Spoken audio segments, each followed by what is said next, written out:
नमस्कार साथियों, स्वागत है आप सभी का आपके इस यूट्यूब चैनल पॉलिटी टॉक्स में। कैसे हैं आप सभी? उम्मीद करते हैं स्वस्थ होंगे, मस्त होंगे, अपने पढ़ाई में आप सभी व्यस्त होंगे, ठीक ना? साथियों, हम लोग जैसा कि आपको थंबनेल से पता चल गया होगा कि हम लोग कौन सी क्लास लेने वाले हैं। आज हमारी क्लासेस हैं संविधान सभा की और ये हमारी संविधान सभा की लास्ट क्लास होगी, ठीक ना? तो चलिए, आज हम एक नई शुरुआत फिर से कर रहे हैं और उसी जोश और उसी उत्साह के साथ, क्योंकि परिवर्तन ही क्या विकास का नियम है। हमारा संविधान भी कुछ लोगों के साहसी विचारों से ही जन्मा था। अगर वे डरते तो लोकतंत्र न बन पाता। इसलिए हम भी आज सीखने के लिए वही साहस और वही जागरूकता लेकर आएंगे, क्योंकि जो स्वयं को विकसित करता है वही समाज को एक दिशा देता है। इसलिए हम कोशिश करेंगे क्या, हर एक दिन खुद को बेहतर बनाने की। भले ही उसका परसेंटेज दर कम हो, लेकिन हर दिन पिछले दिन से बेहतर बनाएंगे अपने आप को, ठीक ना? चलिए, ज़्यादा मोटिवेशन वाली बातें ना करते हुए आगे बढ़ते हैं हम लोग। देखते क्या कुछ है आपके लिए खास। 37 क्वेश्चन, जैसा कि हमने पिछले क्लास में देख लिया हुआ था कि हमारा 37 का आंसर क्या होगा। जैसा कि हमने पिछली क्लास में बताया था कि इसका आंसर क्या होगा, तो एक बार फिर से देख लेते हैं हम लोग। ऑप्शन नंबर 2 इसका सही होगा, राइट आंसर। संविधान सभा के पहले उपाध्यक्ष कौन थे? H C Mukherjee. जैसा कि हमने पिछली क्लास में बताया हुआ था आप सभी को कि देखिए, संविधान सभा में उपाध्यक्ष बनाए जाने थे 5, लेकिन बने कितने थे? 2। कौन थे? एक एच सी मुखर्जी थे और एक वी टी कृष्णामाचारी थे। वी टी कृष्णामाचारी थे। लेकिन याद रखिएगा, पहले कौन बनाए गए थे? तो एच सी मुखर्जी बनाए गए थे ना, स्थायी थे ये जो, ठीक ना? अगर अस्थायी पूछ लिया जाए तो, याद रखिए, अस्थायी पूछ लिया जाए तो फ्रैंक एंथनी। पिछले स्लाइड में हमने बताया हुआ, किसी स्लाइड में कौन थे वो? फ्रैंक एंथनी थे, ठीक ना? तो चलिए, इसका देखते हैं हम लोग। ए का क्या होगा? ए का ये होगा, एच सी मुखर्जी। ए का आई वी, ए का आई वी किस में है? आई वी यानी फोर्थ किस में है? इसमें है, तो इसलिए इसका आंसर ये होगा, ठीक ना? आगे बढ़ते हैं, फिर भी आगे बढ़ने से पहले इसको देख लेते हैं हम लोग।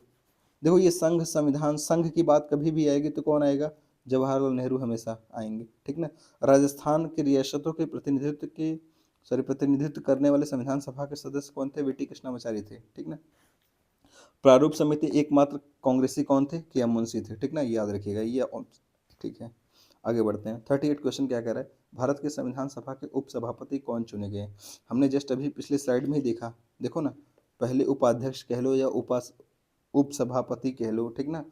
उपसभापति कौन थे? सभापति तो राजेंद्र प्रसाद थे ना। वैसे ही उपसभापति कौन थे? तो हमने जस्ट बताया अभी, क्या एच सी मुखर्जी थे और कौन थे? वी टी कृष्णामाचारी थे। ध्यान रहे, टी टी कृष्णामाचारी मत कहिएगा आप लोग, क्योंकि टी टी कृष्णामाचारी क्या थे? ये प्रारूप समिति के सदस्य थे, ठीक ना? और वी टी कृष्णामाचारी कौन थे?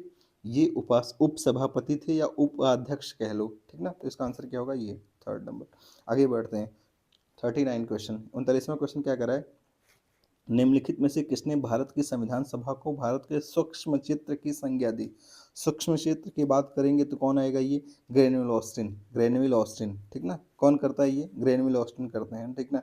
देखो, एक बात याद रखिएगा, संविधान सभा या संविधान में सबसे ज़्यादा कथन, संविधान सभा में स्पेशली देखा जाए, सबसे ज़्यादा कथन के तौर पर स्टेटमेंट ग्रेनविल ऑस्टिन ही दिए हैं। ग्रेनविल ऑस्टिन संविधान सभा पर अपनी बहुत सारी बातें रखे हैं, ठीक ना? याद रखिएगा, ग्रेनविल ऑस्टिन इसके हैं। भारत के सूक्ष्म क्षेत्र की संज्ञा किसने दी है? देखो, ये देखा जाए तो इसको मैं इलेबोरेट कर सकता हूँ, संविधान सभा को सूक्ष्म क्षेत्र कहने के पीछे कारण क्या था, लेकिन हमको ये इतना लंबा नहीं करना सेशन, हमको ज़्यादा से ज़्यादा क्वेश्चन करना है। रीज़न है ना कि आज की क्लास में ज़्यादा क्वेश्चंस भी हैं, इसलिए हम लोग ज़्यादा से ज़्यादा क्वेश्चन लगाने की कोशिश करेंगे, ठीक ना? क्योंकि आपका एग्ज़ाम भी सर पे है, यहाँ पर इलेबोरेट करने का बहुत ज़्यादा अर्थ नहीं निकलेगा, ठीक ना? तो कोशिश करते हैं। संविधान सभा को क्या है, भारत के सूक्ष्म क्षेत्र की संज्ञा किसने दी है? ग्रेन ऑस्टिन ने, ठीक है। 40 क्वेश्चन क्या क्या, इधर एक तरफ सूची सूची में मिलान करना है, ठीक है? एक तरफ संगठन है, इधर तरफ क्या है? न्यूज़लेटर्स है, ठीक ना? न्यूज़लेटर्स है। ये कौन सा क्वेश्चन इसमें आ गया मेरे भाई?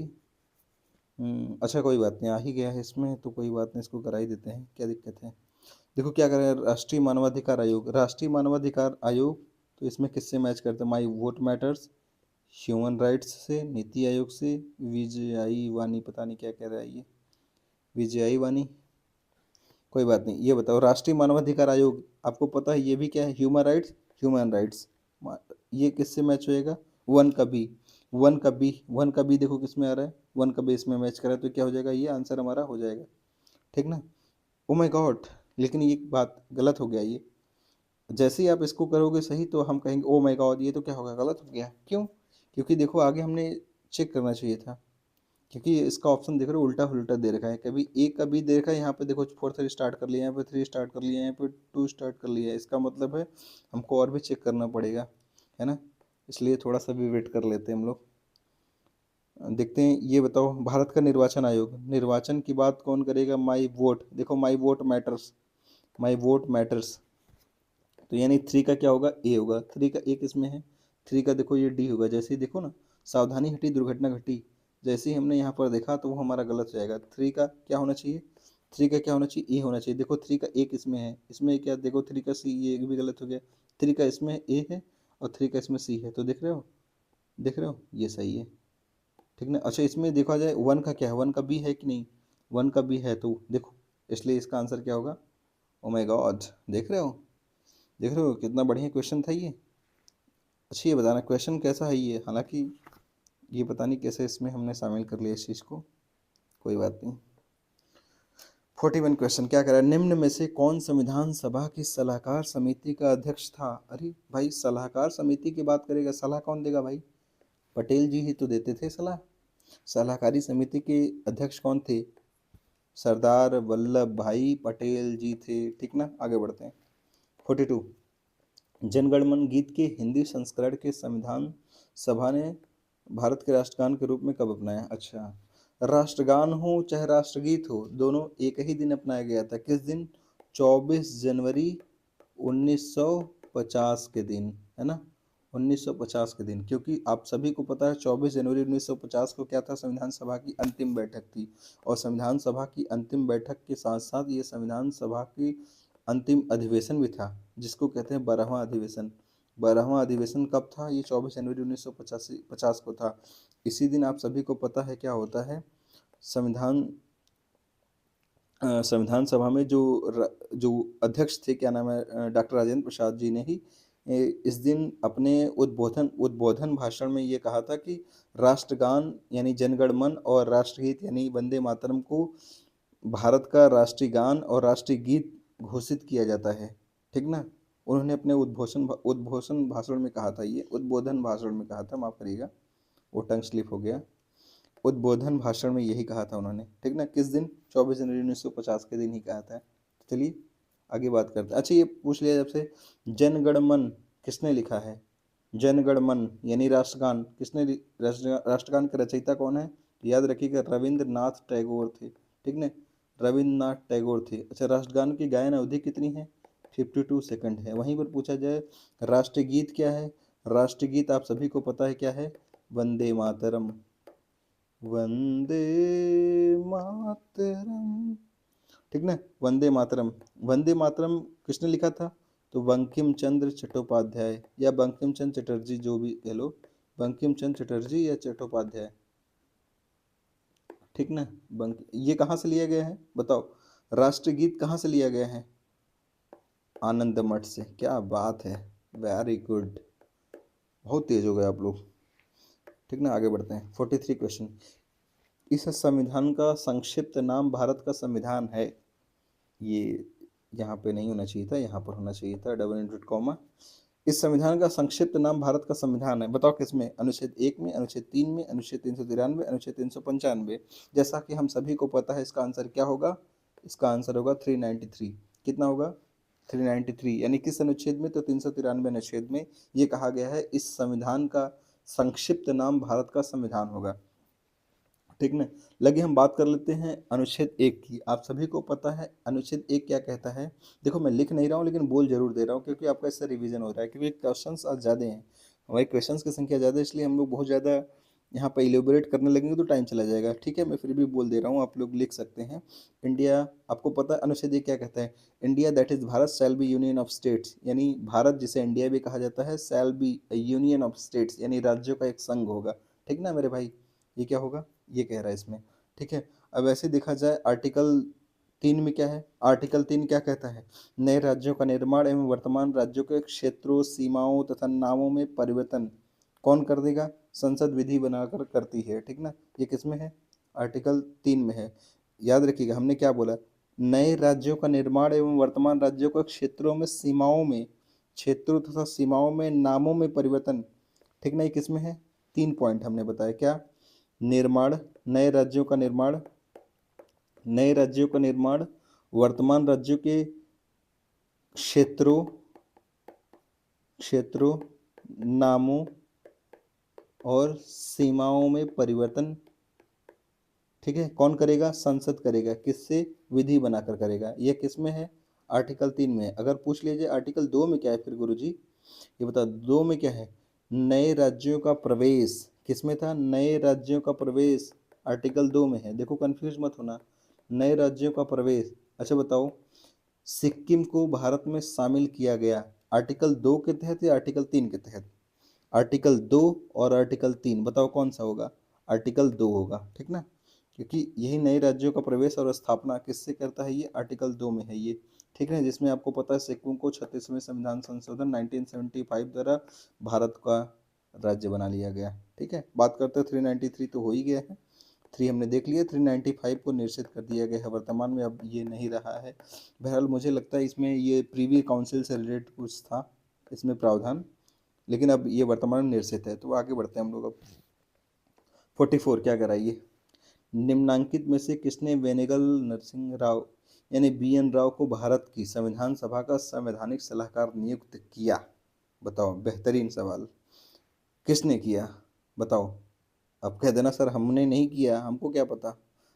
Just joking. बताओ, BN राव को भारत की संविधान सभा का संवैधानिक सलाहकार किसने नियुक्त किया था? भारत की संविधान सभा ने, भारत की संविधान सभा के अध्यक्ष ने, भारत की गवर्नर जनरल ने, अध्यक्ष तथा प्रारूप समिति ने। आप कहोगे सर इट्स वेरी इजी, क्या है? ये तो बहुत ही आसान है, संविधान सभा ने। जैसे ही तुम कहोगे संविधान सभा ने तो हम कहेंगे ओह माय गॉड, गलत हो गया। क्यों? क्योंकि इसका आंसर क्या होने वाला है? भारत के गवर्नर जनरल, ठीक ना। ये PYQ है, और ये इसका आंसर क्या होगा? आयोग ने भारत के गवर्नर जनरल को ही माना है, और यही इसका आंसर सही भी है, ठीक ना। तो याद रखिएगा ये नहीं होगा। 90% बच्चा लोग क्या मार के आएगा? यही मार के आएगा, ठीक ना। और जो थोड़ा सा तो अपने आप को कूल बनेगा, वो मुझे तो अच्छी जानकारी है, तो वो क्या मार के आएगा? ये संविधान सभा के अध्यक्ष, ठीक ना। और ये बहुत कम ही कोई करके आएगा, ठीक ना। तो याद रखिएगा आंसर क्या होगा? भारत के गवर्नर जनरल ने। ठीक मेरे भाई, कैसा लगा क्वेश्चन? मजा आया? ओके। 45 क्वेश्चन, भारत के संविधान के प्रवर्तन के समय संविधान को प्रथम अनुसूची में भारत के राज्य और क्षेत्रों के कितने भागों में उल्लेखित किया गया था? देखो सवाल बढ़िया है, समझ पाए कि नहीं? देखो, भारत के संविधान के लागू के समय, ये प्रवर्तन मतलब लागू करने की बात कर रहा है, समय संविधान को प्रथम अनुसूची में भारत के राज्य और क्षेत्रों को कितने भागों में उल्लेखित किया गया था? देखो याद रखना, इसके संबंध में सरदार वल्लभ भाई पटेल ने जब अनुसूचियों संबंधी प्रस्ताव रखा था, तो इन्होंने प्रथम अनुसूची में 4 क्षेत्र रखे थे। हमने क्या कहा? मेरी बात को समझिएगा ध्यान से, मैंने क्या कहा? सरदार पटेल जब अनुसूची संबंधी प्रस्ताव रखने की बात हो रही थी, तो उन्होंने जब ये प्रस्ताव रखा तो उस समय प्रथम अनुसूची में उन्होंने 4 भाग बताए, ठीक ना। वो 4 क्षेत्र रखे थे उसमें। अब वो 4 क्षेत्र कौन कौन से थे? तो थोड़ी सी बात कर लेते हैं हम लोग, पेन चला ही देते हैं थोड़ा सा। ठीक है, ये 4 तो याद रखिएगा। 4 में एक तो था ए, थोड़ा सा ये पेन की विड्थ जो है चौड़ाई कम कर लें। ए, ये बी, और ये सी, और ये टी। ओह शिट, ये डी है। सर हमने तो कभी नहीं पढ़ा इसे, कोई बात नहीं, अब सही पढ़ा। देखो ए में क्या है? प्रांत की बात करते हैं, ये प्रांत, ब्रिटिश प्रांत, ठीक ना। बी में क्या था? देशी देशी रियासतों की बात हो रही थी, ठीक ना। और क्या था? ये कमिश्नरी क्षेत्र था। कहोगे सर हमने 3 ही पढ़ा है, कमिश्नरी क्षेत्र। बाबू एक चीज़ तुमने भूल गया, एक चीज़ आपने भूल गए, क्या? जो बाहरी प्रदेश थे, बाहरी यानी अर्जित प्रदेश थे। अर्जित यानी आप कहना चाह रहे हो किसकी बात? सर अंडमान निकोबार की, ठीक ना। क्लियर हुआ? अंडमान निकोबार की बात कर रहा हूँ मैं। किसकी? अंडमान निकोबार की बात कर रहा हूँ, जो कि आज भी वर्तमान समय में देखा जाए तो अभी भी ये इसका जिक्र है। देखो प्रांतों का जिक्र यानी भारत में कहाँ पर है? ये भाग 6 में उल्लेख है, अभी भी भारतीय संविधान में इसका उल्लेख है भाग 6 में। और ये किस में है? भाग 7 में है, ये भाग 8 में है, ठीक ना। और ये भाग 9 में दे रखा है। क्लियर हो रहा है? इसलिए कितने भाग थे बताए थे उन्होंने? 4 भाग। क्लियर हुआ मेरे भाई? तो इरेज कर दें। ठीक, देखो जादू देखो कैसे इरेज हो रहा है। ठीक ना, आगे बढ़ते हैं। ये हो गया। अगला 46 क्वेश्चन क्या कह रहा है, भारतीय संविधान में समवर्ती सूची को किस देश के संविधान से ग्रहण किया गया। अरे ये क्या पूछ लिया भाई, फालतू का सवाल। समवर्ती सूची बताओ कहाँ से लिया गया, ऑस्ट्रेलिया से, आयरलैंड से, अमेरिका से, ब्रिटेन से। तो क्या कहाँ से लिया गया समवर्ती सूची, ऑस्ट्रेलिया से लिया गया है। ठीक ना। अच्छा ये बताओ, समवर्ती सूची जो लिया गया था ऑस्ट्रेलिया से, हम सभी बात कर लेते हैं सूची। सूची कितनी थी, 3 थी। भारतीय संविधान में सूची कुल कितनी है, 3 है। कौन कौन सी हैं, सूची, संघ सूची, संघ सूची, और क्या है, राज्य सूची, और क्या था, समवर्ती सूची। ये बताओ, आपके लिए एक प्रश्न है, संघ सूची जो है इसमें विषयों की संख्या कुल कितनी थी, 97 थी। इसमें कितनी थी, 66 थी। इसमें कितनी थी, 47 थी, है ना। ये मूल संविधान की बात करेगा। अगर देखो पूछा जाए मूल संविधान में संघ सूची में कुल कितने विषय थे, तो 97 विषय थे। राज्य सूची में 66 थे। समवर्ती में कितने थे, 47 थे। वहीं पर जब अब वर्तमान में देखा जाए, वर्तमान में इसमें कितने हैं, 100 हैं। कितने हैं, संघ सूची में 100 हैं, और राज्यों में कितने हैं, 61 है। और समवर्ती सूची में कुल कितने हैं वर्तमान में, 52 है। ठीक ना, क्लियर हुआ मेरे भाई, गुड, क्या बात है, तेज हो गए तुसी। आगे बढ़ते हैं। ये बताओ, अच्छा थोड़ी सी बात और कर लेनी चाहिए थी हमें। ये बताओ चलो, जनसंख्या किस सूची का विषय है, बताओ जल्दी से, जनसंख्या किस सूची का विषय है। जनसंख्या किस सूची का विषय है, तो समवर्ती सूची का है। ठीक ना, याद रखिएगा, जनसंख्या समवर्ती सूची है। वहीं पर जनगणना, जनगणना, जनगणना संघ सूची का विषय है। याद रखिए, कंफ्यूज नहीं होना है। जनसंख्या समवर्ती सूची, ठीक ना, और जनगणना संघ सूची। क्या बात है, वेरी गुड। चलो चलो, एक बेहतरीन चीज बताओ, कृषि भूमि किस सूची का विषय है, जल्दी बताओ, कृषि भूमि किस सूची का विषय है, सोचो जल्दी से। कोई बात नहीं, राज्य सूची का विषय है। ठीक ना, याद रखिएगा। अच्छा, विवाह, विवाह हो चाहे विवाह विच्छेद हो, विवाह हो चाहे विवाह विच्छेद हो, यह किस सूची का विषय होता है, समवर्ती सूची का विषय होता है। ठीक ना, याद रखिएगा, मोस्ट इंपॉर्टेंट पॉइंट। एक सबसे ज्यादा इंपॉर्टेंट पॉइंट अब आपको दे रहे जा रहा हूं, बताना, मादक द्रव्य पदार्थ, जो मादक द्रव्य पदार्थ का उत्पादन, यह किस सूची का विषय होता है, बताओ, यह किसका है, याद रखिएगा, संघ सूची का है। आप कहोगे नहीं, ऐसा हो ही नहीं सकता सर, ये राज्य सूची का विषय है। मैं जो कह रहा हूं आप उसको कुछ नहीं, वो पत्थर की लकीर नहीं है, बस जो है मैं कह रहा हूँ वो सही है, संघ सूची का विषय है। ठीक ना, याद रखिएगा। हमने क्या कहा, मादक द्रव्य का उत्पादन किस सूची का विषय है, तो संघ सूची का विषय है। देखो आप लोग तो रिकॉर्डिंग में देखोगे क्लास, और हम तो ऐसे ही पढ़ा रहे रात में अकेले, तो भाई थोड़ा सा मुझे चाहिए ना किक, मुझे भी तो मज़ा आना चाहिए, अकेले बोरिंग सा। चलो 47 क्वेश्चन कह रहे हैं, इसलिए भाई प्लीज़ कोई इन सब चीज़ों को अन्यथा नहीं लेगा। निम्नलिखित में से किसके द्वारा भारत के संविधान सभा में उद्देश्य प्रस्ताव, उद्देश्य प्रस्ताव ऑब्जेक्टिव रिजोल्यूशन प्रस्तुत किया गया था, बताओ किसके द्वारा। ये भाई कौन बता सकता है, ये पंडित जी भी पंत। आप कहोगे ओह माय गॉड, ये तो गलत हो गया। पंडित जी भी पंत, देखो कितना बढ़िया है दे रखा है ये, तो ये दे रखा है पंडित जवाहरलाल नेहरू, ऐसे सोच के तुरंत ये मार दें, लेकिन गलत हो जाएगा। क्या होगा, ये होगा। ठीक ना, याद रखिएगा। कब दिया था, चलो थोड़ी सी बात कर लेते हैं उद्देश्य प्रस्ताव के बारे में। जवाहरलाल नेहरू ने उद्देश्य प्रस्ताव कब दिया था, तो आप सभी को पता है 13 दिसंबर 1946 को। संविधान सभा की कौन सी बैठक थी ये, संविधान सभा की 5वीं बैठक के दिन इन्होंने दिया था। ठीक ना।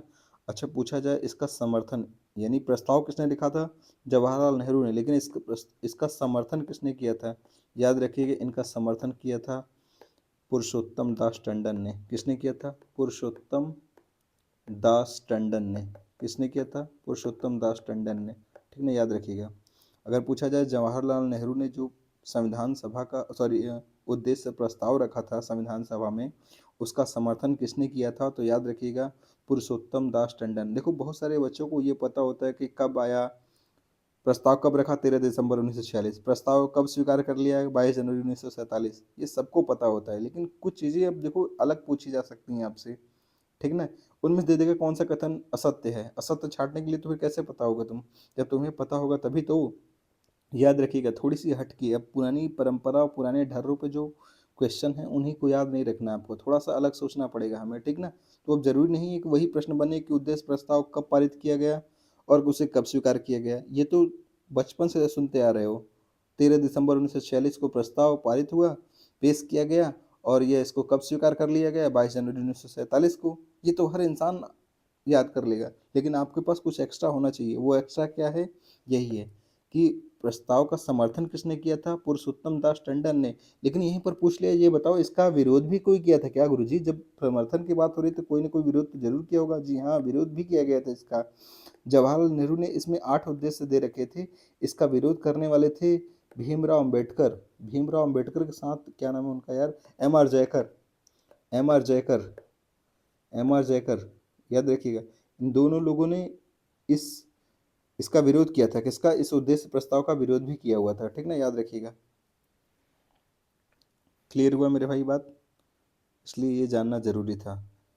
आगे बढ़ते हैं। 48 क्वेश्चन। देखो, मैं अपने क्लास में जरूर कुछ न कुछ सोचता हूँ कि आप लोगों को कुछ एडिशनल पॉइंट दूँ, और ये एडिशनल पॉइंट आपको कैसा लगता है? क्या मुझे ये देना चाहिए, नहीं देना चाहिए? प्लीज़ इसके बारे में थोड़ा सा कमेंट किया करें, और मुझे इससे थोड़ा अच्छा लगता है कि नहीं यार, थोड़ी सी होता ना, हर इंसान को ये चाहिए होता है थोड़ा मोटिवेशन, तो मेरा मोटिवेशन वही है। आगे बढ़ते हैं। 48 क्वेश्चन क्या कर रहा है? संविधान सभा के प्रारूपण समिति। देखो, कोई बाउंडेशन नहीं है, आपकी इच्छा होगी तभी आप कमेंट करिएगा, कोई ऐसा कुछ नहीं है, बस अच्छा लगता है थोड़ा सा मुझे, और कुछ बात नहीं। संविधान सभा की प्रारूपण समिति के एक सदस्य ने कहा, देखो क्वेश्चन मैंने बहुत मेहनत से लाए हुए हैं, ये बहुत बेहतरीन क्वेश्चन है आपको, और मुझे नहीं लगता ऐसे क्वेश्चन आपको कहीं पर माफ़ करिएगा, मुझे ये कहना नहीं चाहिए। मैं ये क्वेश्चन अच्छे से ढूंढ कर काफ़ी टाइम लग जाता है, इसलिए आप कहते हैं ना सर डेली क्लास नहीं ले कर आते, रीज़न है ना, मुझे क्वेश्चन ढूंढना पड़ता है, मुझे खुद टाइप करना पड़ता है। कभी कभी चीज़ें दे भी देता हूँ दूसरे को टाइप करने के लिए, तो कुछ ना कुछ गलतियाँ हो जाती हैं। जैसे देखो आज एक दो गलतियाँ हुई हैं, देखेंगे हम लोग, कोई दिक्कत नहीं उससे, ठीक ना? इसलिए थोड़ा सा चाहिए होता है भाई। आगे बढ़ते हैं, चलो। संविधान सभा की प्रारूपण समिति के एक सदस्य ने कहा कि राष्ट्रपति द्वारा नामित राज्यपाल केंद्र सरकार का एजेंट होगा। यह किसने कहा है? बढ़िया सवाल है, ये बताओ किसने कहा? संविधान सभा की प्रारूपण समिति यानी प्रारूप समिति की बात कर रहा है, ड्राफ्टिंग कमेटी, मसौदा कमेटी के एक सदस्य थे, जिन्होंने कहा कि राष्ट्रपति द्वारा नामित जो राज्यपाल होगा वह केंद्र सरकार का एजेंट होना चाहिए। यह किसने कहा था? तो ये टी कृष्णामाचारी ने कहा था। याद रखिए कि किसने कहा था? टी कृष्णामाचारी ने कहा था ये बात। आगे बढ़ते हैं। 50वां, भारत के कैबिनेट मिशन को किस उद्देश्य के लिए भेजा गया? बताओ। कैबिनेट मिशन भारत क्यों आया था? आप सभी को पता है, राष्ट्रीय सरकार की स्थापना करने के लिए। अच्छा। सत्ता के हस्तांतरण एवं संवैधानिक व्यवस्था करने के लिए। अच्छा, बढ़िया बात है। राष्ट्रीय आंदोलन की तीव्रता का दमन करने के लिए। दमन करने के लिए भेजा गया था, या फिर आनुपातिक प्रतिनिधित्व द्वारा प्रांतीय असेंबलियों द्वारा एक संविधान सभा का चुनाव करने के लिए? बताओ। संविधान सभा का उद्देश्य क्या था? क्या था वो? भारत में माफ करिएगा, कैबिनेट मिशन का उद्देश्य क्या था? वो संविधान सभा का निर्माण करे, ठीक ना? तो आनुपातिक प्रतिनिधि द्वारा प्रांतीय असेंबली द्वारा एक संविधान सभा का चुनाव कराना था, इसका उद्देश्य था, ठीक ना? क्लियर होना चाहिए आप सभी को। मुझे लगता है इसका कुछ तो मिसिंग है, क्योंकि ये मुझे लग रहा है ये इसका आंसर, एक मिनट थोड़ा रुक जाइएगा, मुझे थोड़ा चेक कर लीजिएगा, वेरीफाई करना है मुझे। कहाँ गया बुक यार? बुक कहाँ गई यार?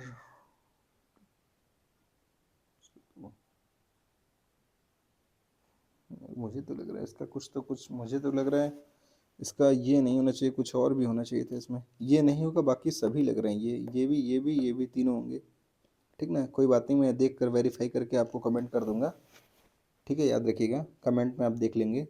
ये इसका आंसर ये होना चाहिए, ये भी होगा, ये भी होगा, तीन होना हो सकता है इसमें, ये हो कि नहीं होना चाहिए, नहीं पूछा हो, ठीक ना? इसलिए इसका आंसर ये होगा, ठीक है?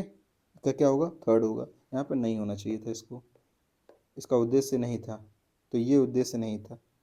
बाकी सभी सही लग रहे हैं मुझे। आगे बढ़ते हैं। 51, कैबिनेट मिशन योजना के अंतर्गत संवैधानिक सभा के चुनाव आयोजित किए गए हैं। कैबिनेट मिशन योजना के अंतर्गत संवैधानिक सभा के यानी संविधान सभा के चुनाव बताओ जुलाई 1946 में हटा। 52 संविधान सभा में गांव को भारत की राजनीतिक व्यवस्था का आधार इकाई बनाने का विरोध किसने किया। वाह क्या बात है। आप सभी को पता है संविधान सभा में गांव को यानी सत्ता का केंद्रीकरण सत्ता का विकेंद्रीकरण की बात करने पर एक विरोध में थे।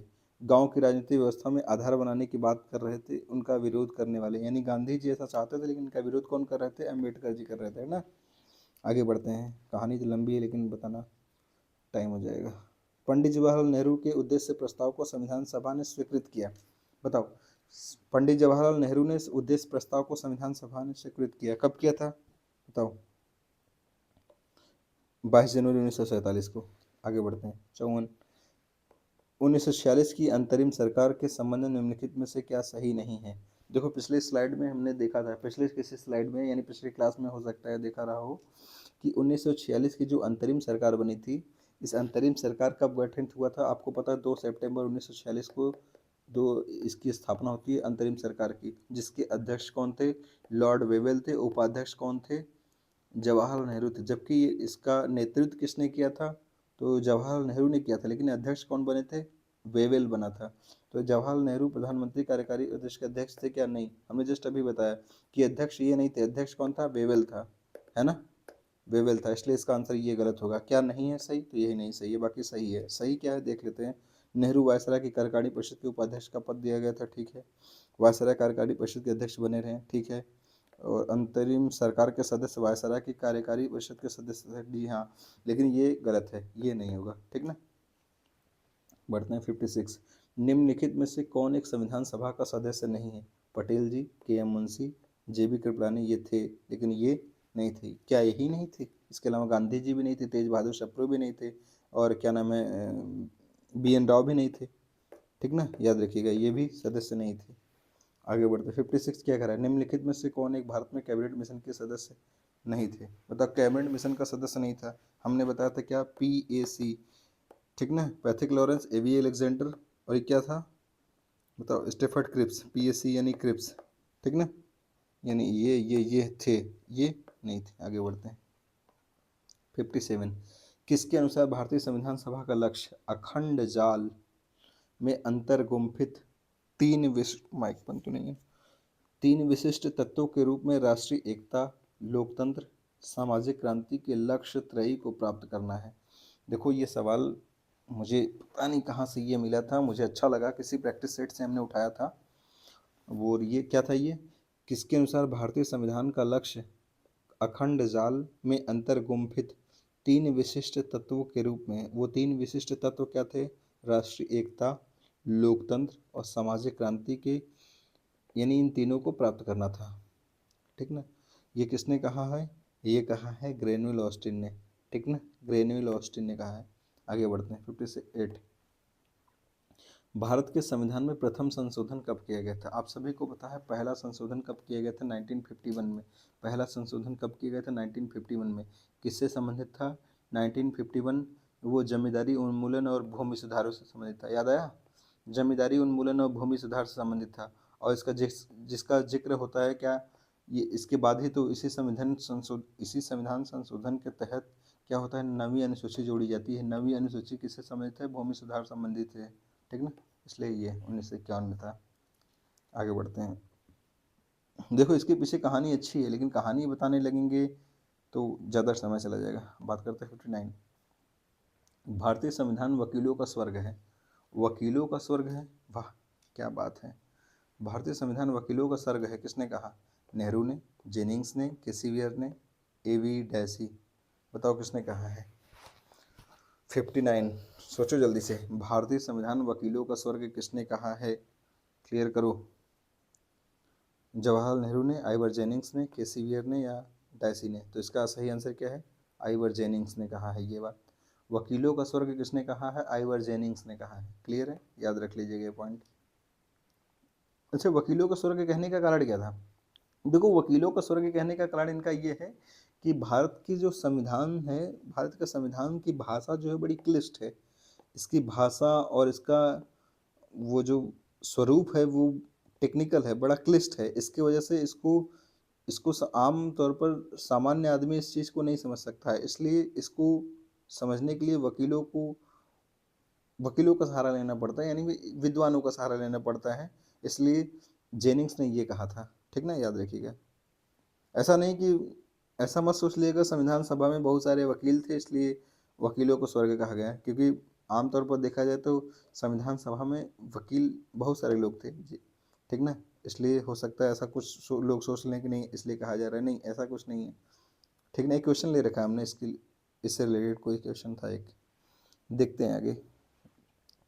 60वां क्वेश्चन क्या कर रहा है ये, भारतीय संविधान के विषय में निम्नलिखित कथन किसका है।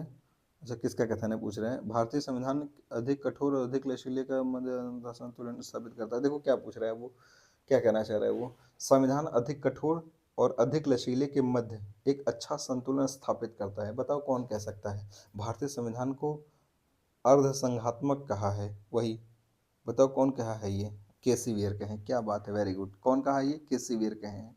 आगे बढ़ते हैं, यानी कठोरता और नम्रता का मिश्रण है, ठीक ना। आगे बात करते हैं 61, यानी 60 61 हो गया, ठीक है। क्या कह रहा है, कथन और कारण दे रखे हैं। कथन क्या कह रहा है, भारत की संविधान एक ऐसी शासन व्यवस्था की स्थापना करता है जिसमें संघात्मक, संघवाद तथा एकात्मवाद दोनों के लक्षण समाहित हैं। देखो संघवाद का मतलब क्या होता है, शक्तियों का क्या हो, पृथक्करण हो, शक्तियों का पृथक्करण हो, कार्यपालिका विधायिका न्यायपालिका में, ठीक ना।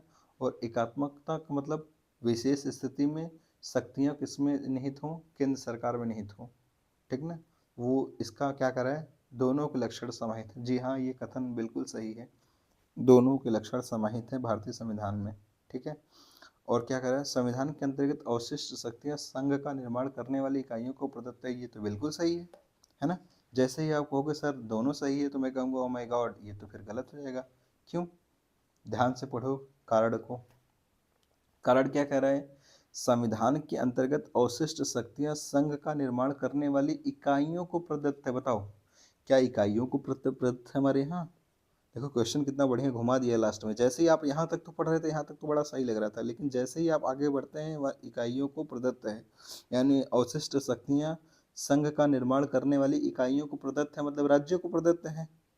राज्य अर्थात प्रांतों को प्रदत्त है। हमारे यहाँ ऐसा है क्या, नहीं, हमारे यहाँ किसको, अवशिष्ट शक्तियाँ किस में निहित हैं, केंद्र में निहित हैं, ठीक ना। तो इसलिए इसका आंसर क्या हो जाएगा, ये गलत हो जाएगा, ठीक ना। लेकिन यहीं पर अमेरिका के परिप्रेक्ष्य में दिया होता तो अमेरिका में ये ठीक होता, लेकिन भारत में नहीं है ये, ठीक ना। भारत में किसको है, केंद्र में निहित है। और क्योंकि कनाडा से लिया गया है संघात्मक व्यवस्था, ठीक ना, इसलिए कनाडा में भी कहाँ पर है, राज्य वो केंद्र में है, ठीक ना। कनाडा में अवशिष्ट शक्तियाँ कहाँ पर है, केंद्र के पास निहित हैं। क्लियर हुआ मेरे भाई, इसका क्या आंसर सही होगा, ए सत्य है और बी असत्य है, यानी ये होगा, ठीक है मेरे भाई। कितना बढ़िया सवाल था ये। आगे बात करते हैं 62, भारतीय, देखो इसी सवाल की बात कर रहा था मैं। भारतीय संविधान वकीलों का स्वर्ग है। क्यों, क्यों स्वर्ग है, इसका कारण दे रखा है उसने। संविधान निर्माता सभा में वकीलों का वर्चस्व था। क्या ये ऐसा है, नहीं, बिल्कुल गलत है। यानी ए सत्य है और आर असत्य है ना। बात तो सही है ना, ये सही है और ये क्या है, आर असत्य है। आगे बढ़ते हैं 63, संविधान, भारतीय संविधान इनमें से किसका सर्वाधिक ऋणी है। बताओ ये किसका है, 1935 अधिनियम का। आगे बढ़ते हैं 64 क्या कह रहा है, कथन क्या कह रहा है, भारतीय संविधान के काफी प्रावधान भारत सरकार अधिनियम 1935 से अपनाए गए थे। जी हाँ, बिल्कुल सही है ये बात, क्योंकि कांग्रेस पार्टी ने भारत सरकार अधिनियम 1935 को संविधान के आधार के रूप में अपनाने का प्रस्ताव पारित किया था। ये तो थोड़ा सा कन्फ्यूजिंग पॉइंट है, फिर से पढ़ते हैं। भारतीय संविधान के काफ़ी प्रावधान भारत सरकार के अधिनियम 1935 से यानी अपनाए गए थे। ये बात तो सही है, क्योंकि कांग्रेस पार्टी ने भारत सरकार अधिनियम 1935 को संविधान के आधार के रूप में अपनाने को प्रस्ताव पारित किया था। जी नहीं, बिल्कुल गलत है ये बात, ठीक है। इसका आंसर क्या होगा, ए सत्य है लेकिन आर असत्य है। क्लियर है बात, याद रखिएगा। 66 क्या कह रहा है ये, हम हम संविधान के अंतर्गत हैं लेकिन संविधान वही है जो न्यायाधीश कहते हैं। वाह क्या बात है, कितनी बढ़िया लाइन है ना, मज़ा आ गया। हम जस्ट जोकिंग, हम संविधान के अंतर्गत है, लेकिन संविधान वही है जो न्यायाधीश कहते हैं।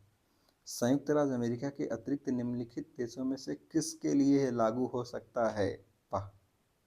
स्विट्जरलैंड के लिए, भारत के लिए, यूके के लिए, रूस के लिए। हर बच्चा इसको सही करेगा ना। कौन है ये? इसका आंसर भारत होगा। आप कहोगे सर थोड़ा सा समझा देते क्वेश्चन तो मज़ा आता। तो देखो, हम संविधान के अंतर्गत, लेकिन संविधान वही है जो न्यायाधीश कहते हैं। हम संविधान के अंतर्गत हैं, मतलब हम कानूनों के अंतर्गत हैं। हमारा एक सीमित दायरा है। हम किसके अंतर्गत नहीं थे? इस घेरे के अंदर। ये घेरा क्या है? संविधान है। ठीक है। और ये संविधान है क्या? ये संविधान है क्या? यानी ये घेरा है क्या? ये न्यायाधीश बताएंगे समय समय पर कि भैया संविधान क्या होता है, संविधान की परिभाषा कौन, संविधान की व्याख्या कौन करेगा। अमेरिका में तो इसकी व्याख्या कौन करता है? न्यायाधीश करता है। तो वही हाल कहाँ पर? भारत में भी है ना। रिव्यू कौन करता है? संविधान को व्याख्या कौन करता है? गुड, न्यायाधीश करता है। क्या बात है, समझ गए भाई। 67, निम्नलिखित में से किसने संविधान सभा में यह घोषित किया था कि भारत का संविधान समय तथा परिस्थितियों के अनुसार संघात्मक और एकात्मक दोनों हो सकता है? वाह। ये बताओ किसने कहा था? ये किसने कहा था? याद रखिएगा, के.एम. मुंशी ने कहा था। भारत का संविधान समय तथा परिस्थितियों के अनुसार संघात्मक तथा एकात्मक दोनों हो सकता है। जैसे आप इसको कभी नहीं करिएगा क्योंकि ये नहीं है। कौन था ये? के.एम. मुंशी थे। क्लियर है। आगे बढ़ते हैं। 68, निम्नलिखित में से कौन सा कथन भारतीय संविधान के बारे में सही है? यह एक मौलिक संविधान है, यह विकास का परिणाम है, यह एक उधार का झोला है, यह एक अनोखा संविधान है। क्या बात है ना। बढ़िया सवाल। बताओ क्वेश्चन कैसे लग रहे हैं आप सभी को? ये बताओ, छोड़ो ये सब बातें। ये बताओ क्वेश्चन कैसा लग रहा है? मज़ा आया? कुछ तो अच्छा लग रहा है? सच बताना, दिल से बताना। Just joking. ये एक मौलिक ये एक मौलिक संविधान है? नहीं। मौलिक संविधान क्या होता है? मौलिक संविधान मतलब खुद का होना चाहिए, मतलब खुद की उत्पत्ति होनी चाहिए, उसका खुद का होना चाहिए, ओन होना चाहिए, क्रिएटेड बाय ओन सेल्फ। समझ रहे हो? वोन का मतलब क्या होता है? वोन मतलब मौलिक। मौलिक का मतलब जो क्रिएटेड बाय ओन सेल्फ, यानी सेल्फ से। ये नहीं था, खुद की रचना नहीं थी। उस भारतीय संविधान खुद की रचना नहीं है। यह विकास का परिणाम है। बताओ क्या लगता है? विकास का परिणाम है? नहीं, विकास का भी परिणाम नहीं है। विकास का परिणाम तो ब्रिटेन का संविधान है ना। रीति रिवाज, ओल्ड कस्टम, ट्रेडिशन से वो आगे डेवलप हुआ है ब्रिटेन का संविधान। यह एक उधार का झोला है। क्या बात है। देखते हैं क्या ये एक अनोखा संविधान है? अनोखा तो कोई भी हो सकता है ना। अनोखा संविधान तो हम मान सकते हैं अमेरिका का भी संविधान है, क्योंकि उसमें केवल अनुच्छेद 7 ही है, 7 ही अनुच्छेद है। तो इसका क्या मतलब? अनोखा हो गया वो अनोखा डिपेंड करता है। ठीक ना। इसका आंसर क्या होगा? यह एक उधार का झोला है, उधार का थैला है। हालांकि ये उतना सही नहीं है, लेकिन यहाँ पर इसका आंसर यही सही है। सब कुछ हमने लिया कहाँ से है? आप कहोगे विभिन्न देशों से हमने चीज़ें ली हुई हैं। हाँ, वो बात सही है, लेकिन हमने एज इट इज़ सब कुछ नहीं उठा के रख लिया अपने में, अपने भारतीय संविधान में। हमने क्या किया? अपनी उपयोगिता और अपनी ज़रूरतों के आधार पर जो हमारे देश में उन सब चीज़ों का क्या हो, उपयोग हो सके, और उनमें कुछ बदलाव करते हुए उनको क्या किया है? शामिल किया है। और शामिल कर भी लिया तो क्या दिक्कत है? हमने शामिल कर भी लिया तो क्या दिक्कत है? अगर अच्छी चीज़ों को शामिल करना, इसमें बुराई क्या है? तो इसलिए ये कहा जाता है बस उधार का थैला। हालांकि उधार का थैला तो है ही। आगे बात करते हैं। 69, निम्नलिखित में से कौन भारतीय संविधान सभा का सदस्य नहीं था? बताओ। V T. Krishnamachari, H C. Mukherjee, B N. Rau, K M. Munshi. Oh my God, तो बड़ा कन्फ्यूजिंग पॉइंट है ना। अरे बेवकूफ़, याद करो, जस्ट हमने ऊपर बताया अभी। क्या बताया? वी.टी. कृष्णामाचारी नहीं थे संविधान सभा के सदस्य। फिर कौन था? टी.टी. कृष्णामाचारी थे। टी.टी. कृष्णामाचारी थे। इसका आंसर क्या होगा? क्या होगा इसका आंसर? बताओ जल्दी से।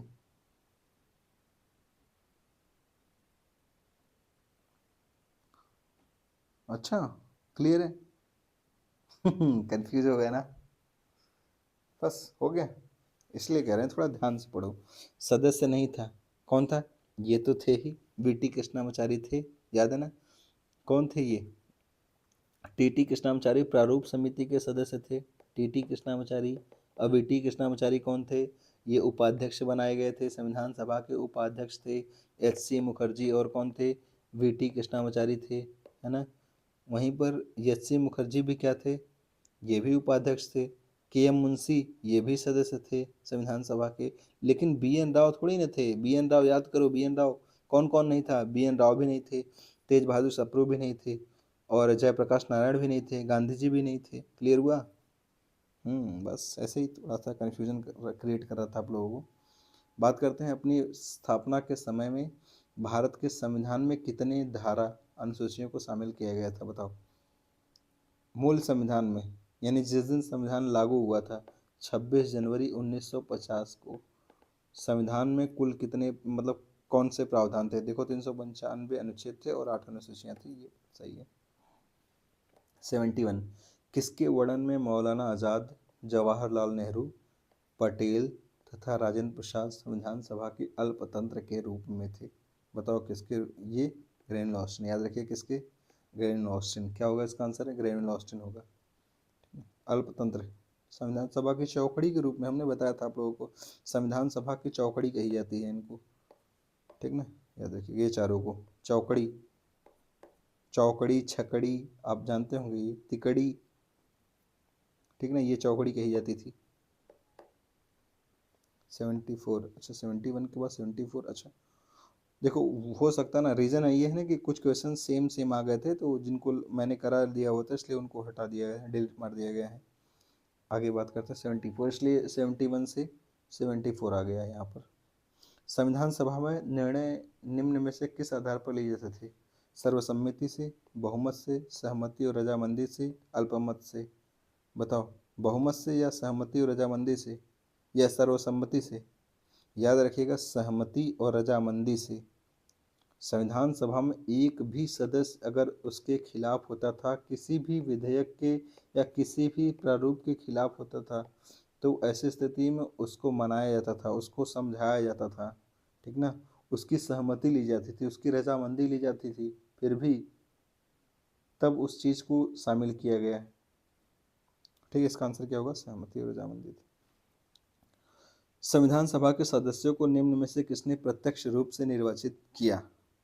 बताओ, प्रांतों की जनता से, प्रांतों की विधानसभा ने, संघीय व्यवस्थापिका ने, प्रांतीय और संघीय व्यवस्थापिका ने? बताओ, मेरे गॉड, ये तो कन्फ्यूजन हो गया ना। बस यही पढ़ाई हो रही है, ऐसे ही पढ़ाई होगी। क्या होगा इसका आंसर? प्रांतों की विधानसभा ने। क्लियर हुआ? आगे बात करते हैं 76। अरे याद रखो ना, हमने जब बताया था आपको कैबिनेट मिशन, कैबिनेट मिशन ने अपना रिपोर्ट जब पेश किया था, तो उसमें क्या था कि प्रांतों की विधानसभाएं इसमें भाग लेंगी। उनका इनका निर्वाचन कैसा होगा? प्रत्यक्ष की अप्रत्यक्ष? अप्रत्यक्ष रूप से, है ना? अप्रत्यक्ष था ना? बताओ, अप्रत्यक्ष था प्रत्यक्ष था? यहाँ पर प्रत्यक्ष दे रखा है, क्या ये सही है?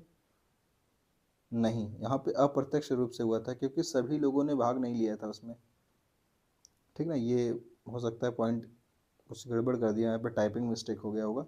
अप्रत्यक्ष रूप से था, है ना? क्योंकि इसमें सभी देश के लोग, यानी देश के सभी लोगों ने, सभी सार्वभौमिक वयस्क मताधिकार नहीं था यहाँ पर।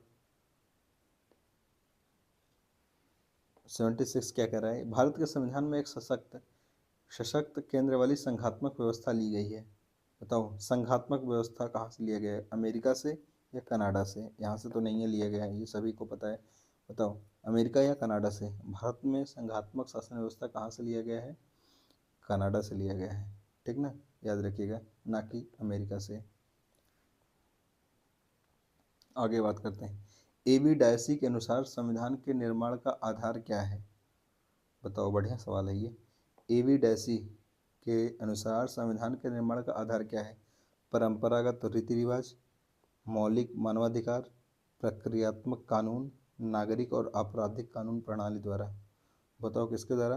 प्रक्रियात्मक कानून द्वारा। इसका आंसर क्या होगा? प्रक्रियात्मक कानून, ठीक है। 80 क्वेश्चन। भारत की संविधान सभा की पहली बैठक 9 दिसंबर 1946 में सबसे अधिक संख्या में कौन से प्रांत से सदस्य उपस्थित हुए थे? आप सभी को हमने पिछले क्लास में ही बताया, किससे? मद्रास से। 49 में से 43 सदस्य यहाँ थे, उपस्थित हुए थे, ठीक ना, पहले दिन बैठक के, ठीक ना। उसमें पता है आपको कौन थे, क्या नाम उनका? महिला स्वामी अम्मुनाथन महिला में सबसे पहले सिग्नेचर वही की थी, और पुरुषों में कौन किया था? याद रखो, सबसे पहले हस्ताक्षर किसने किया था बताओ, पुरुषों में या फिर कह लें संविधान सभा की बैठक में पहले दिन वाले में, उनमें से सबसे पहले किसने किया था? आपके लिए एक प्रश्न है ये, ठीक है। 9 दिसंबर 1946 की बैठक में सबसे पहले हस्ताक्षर करने वाले कौन थे? महिला में नहीं, ओवरऑल में। आगे बात करते हैं। 81, भारत की संविधान सभा को किस बैठक में स्थायी सभापति निर्वाचन किया गया था? बताओ, बैठक में स्थायी सभापति का निर्वाचन किया गया था किस बैठक में? 9, 10, 11, किस में किया गया था? तीसरी में किया गया था। क्लियर हुआ? 87 क्या करा है? पटेल, वल्लभ भाई पटेल भारत की संविधान सभा की निम्नलिखित में से किन समितियों के सदस्य थे?